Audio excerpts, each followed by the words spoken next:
Hello दोस्तों, कैसे हैं सब। मेरा नाम है हिमांशु और मैं स्वागत करता हूं आप सबका आपके अपने चैनल कॉमिक वर्ल्ड पर। तो चलिए दोस्तों, शुरू करते हैं राज कॉमिक्स में बाकीलाल का हास्य कॉमिक विशेषांक खड़ाऊ का तीसरा और अंतिम भाग।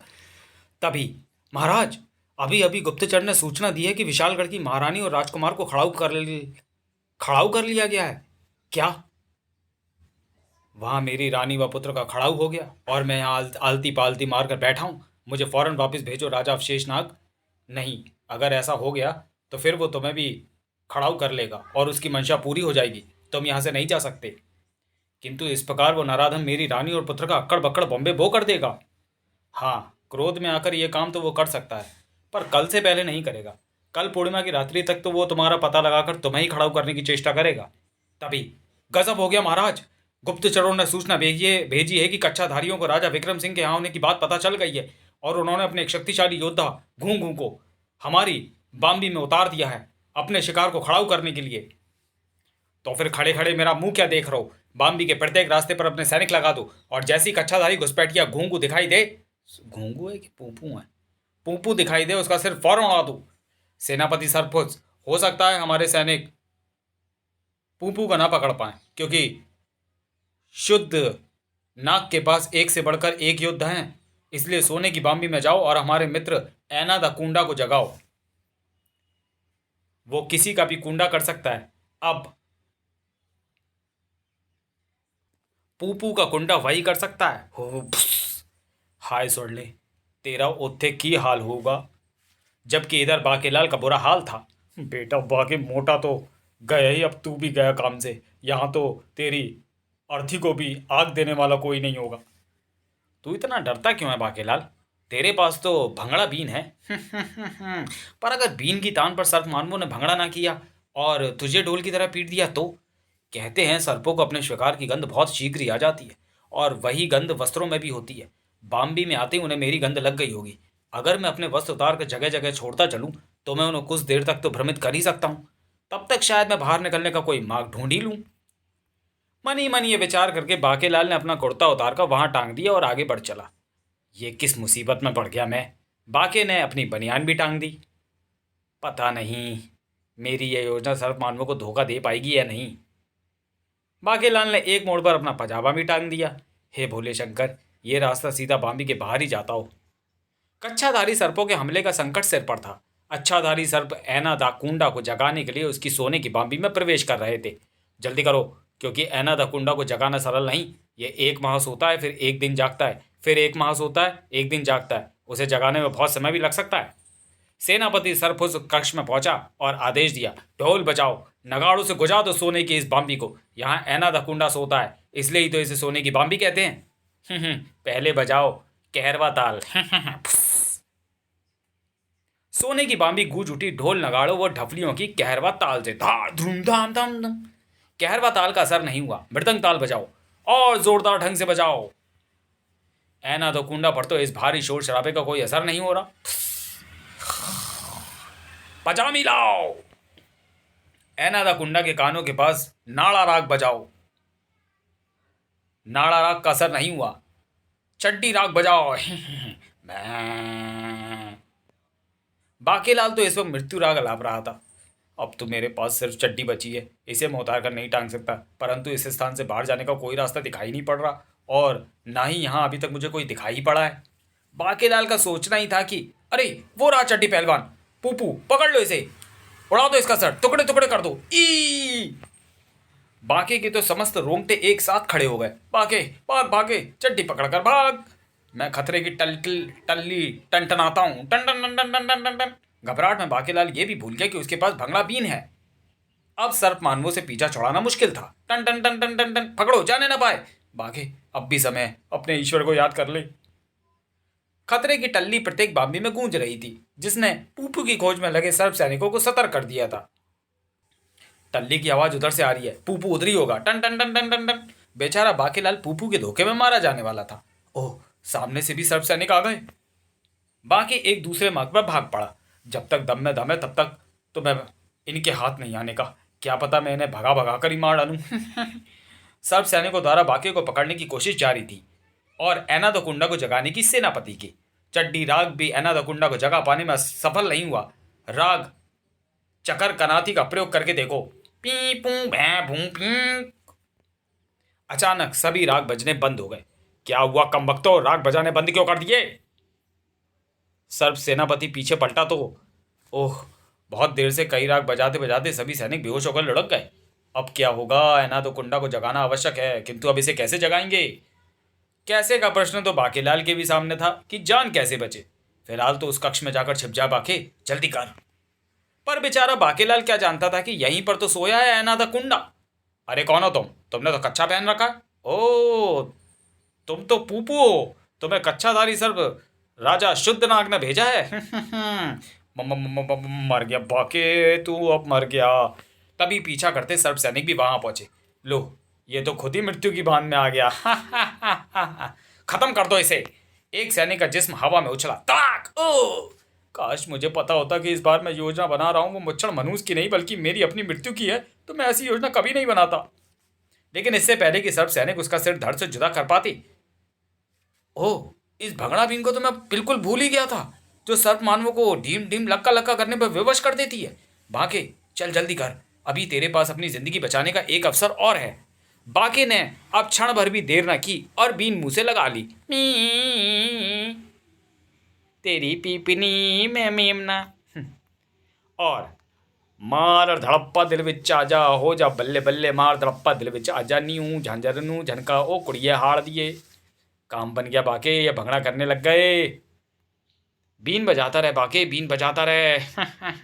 ओ गल्ला गोरियां ते विच टोए, ओ अस्सी मार गए नी ओए ओए।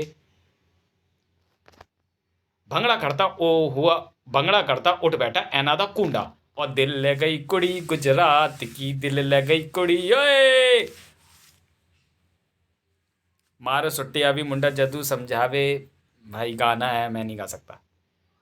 ओ आज पंगा पाणनू जी करदा, आज नखरे बखाणन जी किरते, ओ आज पंगा पाणनू ओए ओए। ढीम ढीम लक्का लक्का ढीम लक्का लक्का। अरे ऐना तो कुंडा जाग गया, पर बाके बीन कब तक बजाएगा? पी ओ गुंड ना खा लो मक्खी अच्छी ओए ओए। तेरा दम फूल रहा है, सांस लेने के लिए तो अब तुझे रुकना ही पड़ेगा। बाके सांस लेने को क्षण भर को रुका। यही वो क्षण था जबकि सेनापति सर फुसपर से बीन का भंगड़ा असर समाप्त हो गया और वो उस पर टूट पड़ा। ये दोबारा बीन बजाना आरंभ करे इससे पहले ही मैं बीन इसके हाथों से छुड़ा दूं। आ! सब सैनिकों ने झपट कर बाकियों को दबोच लिया। ठहरो, इसे मारना नहीं, क्योंकि अगर ये हमारा शत्रु होता तो हमारी मदद ना करता। कैसी मदद सेनापति जी? इसने बीन की तान छोड़कर ऐना दो कुंडा को जगा दिया है, जिसे जगाने के लिए हम ना जाने कब से चेष्टाएं कर रहे थे। वाह, मजा आ रहा था। इसे फिर से बीन बजाने को कहो सेनापति। नहीं ऐना दो कुंडा, इस वक्त तो हमारी बीन बजी हुई है, क्योंकि शक्तिशाली कच्चाधारी सर पूंपू किसी अच्छाधारी बाम्बी में प्रवेश कर चुका है। उसका कुंडा सिर्फ तुम ही कर सकते हो ऐना दा कुंडा। ओ ये बात, बेटा बाके, ये पासा तो पलट गया। सेनापति ने बाकेलाल से पूछा, लेकिन समझ में ये नहीं आया कि अगर तुम पूपू नहीं हो तो फिर कौन हो, और हमारी बाम्बी से अनाधिकृत रूप से क्यों घुसे? मेरा नाम बाकेलाल है। मैं तो अपने महाराज विक्रम सिंह की खोज में बाम्बी में आया था। ओ, राजा विक्रम सिंह, वो तो हमारे महाराज अवशेष नाग के अतिथि बने हुए हैं। मैं तुम्हें उनके पास पहुंचा देता हूं। क्या अतिथि? मैं तो सोच रहा था कि मुच्छड़ मर खप गया होगा। तभी एक सर्व सैनिक ने आकर सूचना दी, सेनापति जी जल्दी चलिए, पूपू गुप्त रास्तों से छिपता छुपाता महाराज के कक्ष के पीछे पहुंचा है और हमारे अतिथि राजा विक्रम सिंह को खड़ाऊ करने की चेष्टा कर रहा है। बाकीलाल, खड़ाऊ अपहरण करने को कहते हैं। पूपू ने तुम्हारी महारानी व राजकुमार को तो खड़ाऊ कर लिया है और अब वो महाराज को खड़ाऊ करने के लिए यहाँ आया है। बेड़ा गर्क, मैंने मोटे को यहाँ भेजा ही क्यों? अब तो बीन भी टूट गई, वरना मैं उसे भी भंगड़ा करने पर विवश कर देता।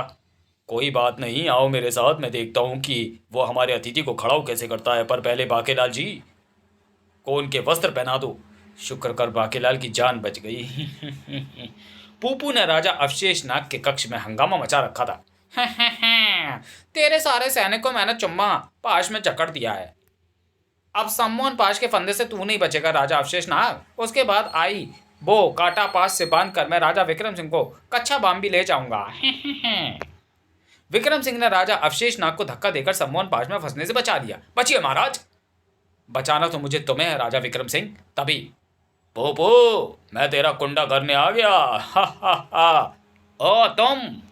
हाँ मैं। बहुत पास दिखा लिए तूने, अब देख मेरा भोगबाज है था आ अब ले मजा चक जंगल उंगल उंगल पाश का, ये तेरी आंख में उंगल करके तेरी आंखें फोड़ देगा। ई और ये पटकी मेरी तरफ से। अयो हमारे यहाँ पूपू जान को कहते हैं, पूपू की पूपू निकल गई। तुम सही वक्त पर आ गए अनाथकुंडा, अन्यथा ये शैतान हमारे अतिथि को ले जाता और फिर मेरा दुष्ट भाई शुद्धनाग पूर्णिमा पर पूरे राज परिवार की बलि देकर वो शक्ति हासिल कर लेता जिससे कि हम पराजित हो सके। ले जाओ इस दुष्ट को यहाँ से, आज भोजन में रायते में बूंदी की जगह पर इसे ही डाल देना।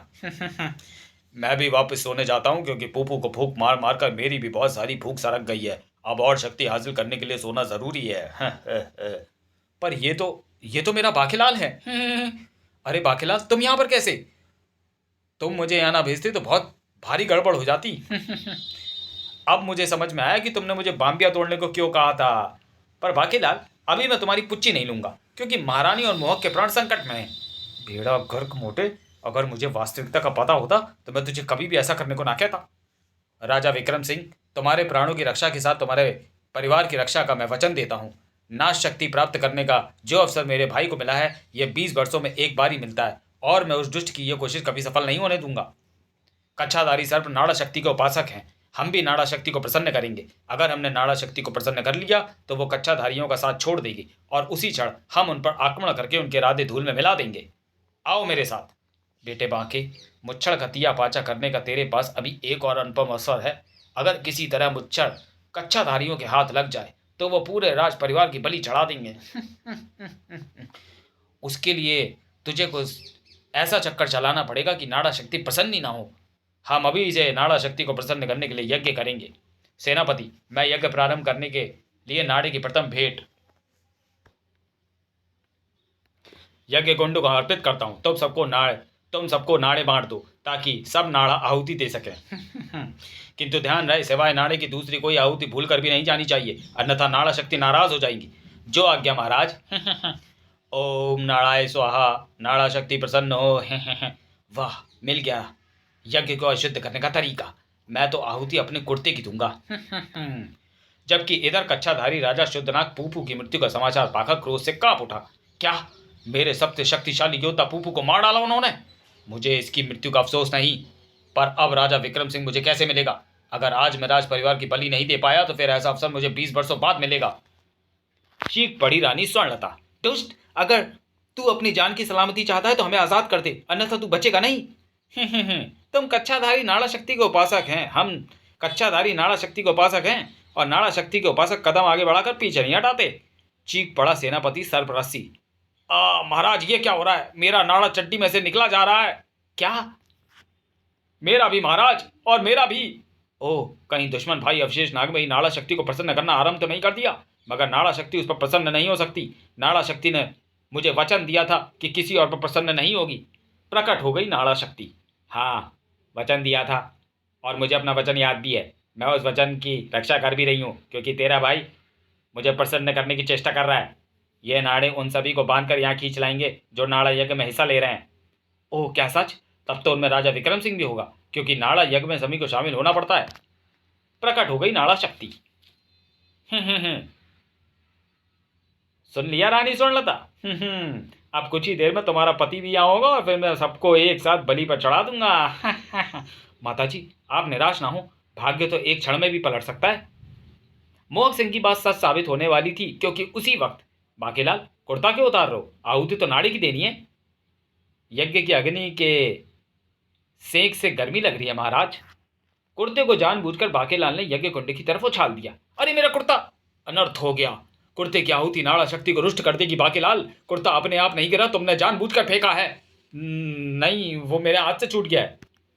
यही वो पल था जबकि वायु में उड़ते हुए नाड़ों ने सबको जकड़ लिया। नाड़ा शक्ति रुष्ट हो गई, अब किसी की खैर नहीं।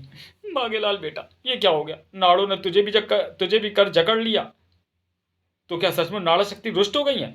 ये हम कहाँ ओढ़े चले जा रहे हैं? नाड़ा शक्ति हमसे अप्रसन्न हो गई है। अब शायद वो हमारे दुश्मनों को प्रसन्न करेंगी, हमें उनके बीच ले जाकर। मुझे अपनी फिक्र नहीं है क्योंकि हमें तो शुद्धनाग केवल बंदी ही बनाएगा क्योंकि उसे केवल बाम्बी लोग का राजपाट चाहिए, पर वो महाराज विक्रम सिंह की सपरिवार बलि अवश्य देगा। यह सुनकर बांकेलाल प्रसन्न उठा। ये तो बहुत अच्छा होगा। क्या पता मेरी कारगुजारी सुनकर शुद्धनाग मुझे छोड़ ही दे। आखिर नाड़ा शक्ति यज्ञ को मैंने ही तो भ्रष्ट किया है।